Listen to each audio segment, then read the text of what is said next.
Hello friends, welcome in medicine and G K with Dheeraj sir. तो बच्चों, आज हम एक डिजीज़ के बारे में डिस्कस करेंगे जो लगभग हमने बहुत सारी डिजीज़ के बारे में उनके सिम्टम्स के बारे में पढ़ रहे हैं। तो आज का जो हमारा टॉपिक है वो है गोइटर। ठीक है बच्चों, आपने नाम भी सुना होगा या नहीं भी सुना होगा, तो आज हम इसके बारे में देखेंगे ये क्या होता है। ठीक है, और इसके सिम्टम्स क्या होते हैं, क्या इसका इलाज हो सकता है। तो सबसे पहले अगर हम गोइटर की बात करें बच्चों, ये क्या होती है, एक प्रकार की जो गर्दन होती है, हमारी जो गला होता है उसमें सूजन हो जाती है बच्चों। ठीक है, और किसके कारण होती है, जब आपका जो थायराइड ग्लैंड होती है हमारे गले में, ठीक है, वो क्या होती है, बढ़ जाती है। ठीक है, क्यों? क्योंकि जो हमारी गोइटर होता है, मतलब गर्दन जो होती है, वो थायराइड ग्लैंड से ही जुड़ी होती है। ठीक है, अगर हम वर्ल्ड में बात करें तो जो 90% जो गोइटर के जो केसेस देखे जाते हैं वो किस कारण होते हैं बच्चों, आयोडीन की कमी के कारण होते हैं। ठीक है, जो आप खाने के साथ आयोडीन की कमी हो जाती है तो उसके कारण होती है। ठीक है, चलिए तो इसमें देख लेते हैं एक बार ये क्या होती है। एक प्रकार की कैसी कंडीशन होती है जो कि थायराइड ग्लैंड क्या होती है, बढ़ जाती है, जब मतलब एबनॉर्मल हो जाती है बच्चों। ठीक है, तो उस कंडीशन को हम क्या बोलते हैं, गोइटर बोलते हैं। ठीक है, दूसरी चीज़ इसका जो लैक होती है, मतलब कमी होती है, वो आयोडीन की कमी के कारण ही होती है, जो आप डाइट में आयोडीन क्या कर रहे हो, कम ले रहे हो। ठीक है, दूसरी चीज़ ये एक प्रकार की ऐसी कंडीशन होती है बच्चों, इसका जो ट्रीट किया जाता है किसके आधार पे किया जाता है, उसके साइज़ के आधार पर, गोइटर के साइज़ के आधार पर, उसके सिम्टम्स के आधार पर और उसके कोज के आधार पर, अंडरलाइंग जो कोज हमें दिखाई दे रहे हैं। ठीक है, तो उसके आधार पे हम उस कंडीशन को ट्रीट कर सकते हैं। दूसरी चीज़, यदि आपका जो गोइटर है बच्चों छोटा है, मतलब ठीक है, तो हम उसको क्या कर सकते हैं, they do not open cause any problem, मतलब उसमें कोई भी मतलब इतनी बड़ी प्रॉब्लम नहीं है। ठीक है, और ना ही हम उसको ट्रीट कर सकते हैं। ठीक है, चलिए ईटियोलॉजी के बारे में अगर हम देखें तो इसमें गोटियोलॉजी का मतलब रिजल्ट की बात करें तो क्या क्या रिजल्ट देखने को मिले हमें, तो इसमें है आपका हशीमोटो थायरोडाइटिस। ठीक है बच्चों, तो ये क्या होता है कि बॉडी में इम्यून सिस्टम के द्वारा बनता है, इम्यून सिस्टम बनाता है। दूसरी चीज़ ये किसके अगेंस्ट काम करता है, जो आपकी थायराइड ग्लैंड होती है। ठीक है, कब, जब वो क्या हो जाती है, इन्फ्लेम हो जाती है बच्चों। ठीक है, चलिए नेक्स्ट है इसमें मल्टी नोडुलर गोइटर। तो इसमें क्या होता है बच्चों, thyroid cancer and binning tumours, या जिसको हम नोड्यूल्स के नाम से भी जानते हैं। नेक्स्ट है आपका आयोडीन डिफिशियंसी। नेक्स्ट है आपका ग्रेव्स डिजीज। ग्रेव्स डिजीज क्या होती है, अनोदर ऑटो इम्यून डिजीज। ठीक है, ये क्या करती है, stimulate the thyroid gland to become hyper active. ठीक है, चलिए अब हम बात करते हैं इसके साइन और सिम्टम्स के बारे में। तो क्या क्या हमें इसके साइन सिम्टम्स दिखाई दे सकते हैं गोइटर के। तो फर्स्ट है आपका inflame base of the neck. Next है आपका tightness in the throat. Next है आपका कफिंग, कफ भी देखने को मिल सकता है। नेक्स्ट है आपका होर्सनेस ऑफ वॉइस, मतलब आपकी आवाज़ में भारीपन भी आ सकता है। नेक्स्ट है आपका डिफ़िकल्टी इन स्वेलविंग। ठीक है, स्वेलविंग मतलब निगलने में, जो खाना वगैरह आप कुछ खा रहे हो तो उसमें भी प्रॉब्लम हो सकती है। नेक्स्ट है आपका डिफ़िकल्टी इन ब्रीदिंग। ब्रीदिंग मतलब सांस लेने में भी आपको प्रॉब्लम हो सकती है बच्चों। चलिए कॉम्प्लिकेशन की अगर हम बात करें तो इसमें small goiter do not cause any physical problem.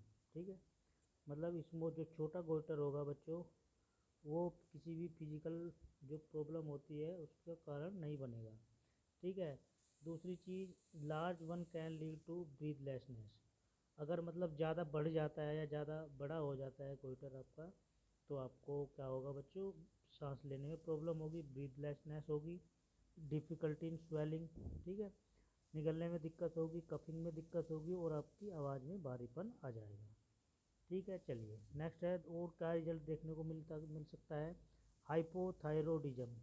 ठीक है, हाइपो मतलब कम और हाइपर मतलब ज़्यादा। ठीक है, तो ये क्या करता है, अगर कम भी हो जाता है तब भी प्रॉब्लम है और ज़्यादा हो जाता है तब भी प्रॉब्लम है। पेशेंट को ये वीक भी बनाता है, मतलब पेशेंट कमज़ोर होना स्टार्ट हो जाएगा। ठीक है, वेट गेन भी हो सकता है और बच्चों वेट लॉस भी हो सकता है, इरिटेबिलिटी भी हो सकती है और आपकी जो नींद होती है, डिस्टर्ब स्लीप। ठीक है, मतलब नींद में भी डिस्टरबेंस हो सकता है। चलिए अब इसके हम डायग्नोस्टिक टेस्ट देख लेते हैं। तो सबसे पहला है इसमें हमारा हार्मोन टेस्ट। ठीक है बच्चों, हार्मोन टेस्ट। तो इसमें क्या करते हैं, ब्लड टेस्ट के द्वारा, ठीक है, जो डॉक्टर होता है वो उसको डिटरमाइन करता है, ठीक है, अमाउंट देखता है हार्मोन का, ठीक है, thyroid and pituitary gland produce, ठीक है, जो थायराइड ग्लैंड जो हार्मोन प्रोड्यूस कर रही है, जो पिट्यूटरी ग्लैंड जो हार्मोन प्रोड्यूस कर रही है, ठीक है। दूसरी चीज़, low level of thyroid hormone in the blood indicate under active thyroid gland, while high level of TSH, ये क्या होता है, थायराइड स्टिमुलेटिंग हार्मोन होता है बच्चों, same time indicate the pituitary gland stimulate the thyroid gland to produce more thyroid hormone. इसका मतलब क्या हुआ कि जब क्या होता है बच्चों, जो आपका थायराइड हार्मोन होता है उसका लो लेवल हो जाता है, ठीक है, तो ब्लड में, तो वो क्या होता है, वो हमें इंडिकेट होने लगता है, थायराइड ग्लैंड जो होती है वो इंडिकेट करने लगती है। लेकिन जब क्या होता है, थायराइड स्टिमुलेटिंग हार्मोन का हाई लेवल हो जाता है, क्या हो जाता है, हाई लेवल हो जाता है, तो उसी सेम टाइम में हमारी जो पिट्यूटरी ग्लैंड होती है वो स्टिमुलेट करती है किसको, थायराइड ग्लैंड को, ठीक है, फिर वो क्या करती है, प्रोड्यूस मोर थायराइड हार्मोन, ठीक है, मतलब बहुत ज़्यादा मात्रा में थायराइड हार्मोन प्रोड्यूस कर देती है। चलिए दूसरी चीज़, high level of thyroid hormone, ठीक है, and low level of TSH indicate an over active thyroid gland, ठीक है, जब क्या होता है थायराइड हार्मोन का हाई लेवल हो जाता है या थायराइड स्टिमुलेटिंग हार्मोन का लेवल कम हो जाता है, तो क्या इंडिकेट होता है कि आपकी जो थायराइड ग्लैंड है वो ओवर एक्टिव हो गई है बच्चों, ठीक है, तो उसमें हम क्या करते हैं, हार्मोन टेस्ट भी कर सकते हैं, तो इन हार्मोन के द्वारा हम पता लगा सकते हैं बच्चों, ठीक है।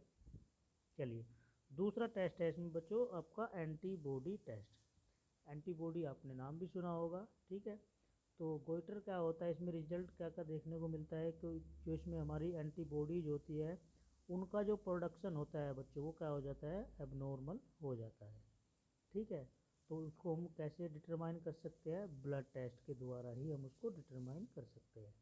नेक्स्ट है आपका अल्ट्रासोनोग्राफी, ठीक है, तो अल्ट्रासोनोग्राफी क्या होती है बच्चों, ये क्या होता है, एक प्रकार का ट्रांसड्यूसर होता है बच्चों, ठीक है, वोंड लाइक डिवाइस होती है एक प्रकार की, ठीक है, इसमें क्या होता है, when held over the neck, ठीक है, जब हम उसको जो नेक मतलब गर्दन होती है आपकी, ठीक है, उसमें प्रोड्यूस करते हैं, तब क्या होता है, साउंड वेव आती है एक प्रकार की, ठीक है, साउंड वेव वहाँ से बाउंस होती है, ठीक है, जो आपकी गर्दन होती है और जो बैक होती है, this produce image on the computer screen revealing the thyroid size as well as the presence of nodule, ठीक है, तो वहाँ पे एक प्रकार की इमेज प्रोड्यूस होती है, कंप्यूटर स्क्रीनिंग रिवेल करती है थायराइड के साइज को, और वहाँ पे क्या जो नोड्यूल्स होते हैं, मतलब ट्यूमर तो नहीं है, ठीक है, तो प्रेजेंस वो देखते हैं उसकी चीज़ें, which the doctors may not have felt during physical examination, ठीक है, तो डॉक्टर इसको फिजिकल एग्जामिनेशन के द्वारा उसका ट्रीट नहीं कर सकता, ठीक है, कि भाई उसको बोल दे कि आपको फिजिकली करना है इस सारी चीज़ें, ठीक है, तो फिजिकली से ठीक नहीं हो पाएगा, तो उसमें हम क्या करते हैं, अल्ट्रासोनोग्राफी करते हैं बच्चों, जिसमें हम गले में डालते हैं वो जो वोन लाइक डिवाइस होती है हमारी, जिसको ट्रांसड्यूसर बोलते हैं, ठीक है, तो जो वहाँ से साउंड वेव निकल रहा है एक तो उस चीज़ को कैप्चर करेगा, और जो वहाँ पे इमेज बनती है उसके साइज को देखेगा, ठीक है, जो वहाँ पे नोडुल्स बने हुए हैं।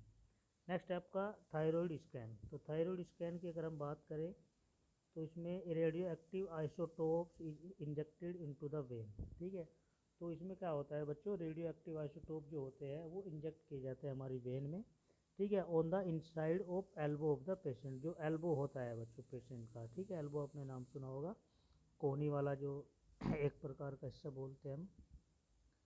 Then the doctor ask the patient to lie on the table with head stretch backward, ठीक है, और डॉक्टर क्या करता है, पेशेंट का जो हेड सर होता है टेबल पे रखता है बैक की side, there after a special camera produce thyroid image on the computer scan, तब जाके वो क्या करता है, एक स्पेशल कैमरा होता है जो कि थायराइड का इमेज बनाता है, ठीक है, कंप्यूटर स्क्रीन के द्वारा, ठीक है, तो उसके लिए हम क्या करते हैं, थायराइड स्कैन कर सकते हैं बच्चों। लास्ट है इसमें बायोप्सी। तो बायोप्सी क्या होती है, जब हम ड्यूरिंग बायोप्सी करते हैं तो उसमें क्या होता है, ultrasound guide the needle into the thyroid gland so that a tissue और fluid sample is withdraw for further testing.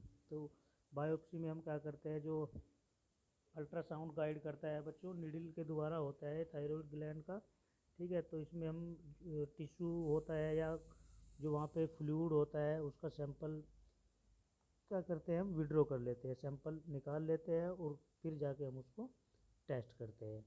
ठीक है बच्चों, तो आज का हमारा ये गोइटर का टॉपिक था बच्चों। अगर आपको अच्छा लगता है हमारा जो वीडियो है, लेक्चर है, तो आप अपने दोस्तों के साथ शेयर भी कर सकते हो। चैनल को लाइक करें, शेयर करें और कमेंट भी कर सकते हो अपनी बातें, अगर किसी बच्चे की कोई भी क्वेरी रहती है किसी भी प्रकार की, ठीक है, ताकि हम अपनी गलतियों को सुधार सके बच्चों। ठीक है, चलिए फिर मिलते हैं आपको नेक्स्ट लेक्चर में नेक्स्ट वीडियो के साथ। All the best.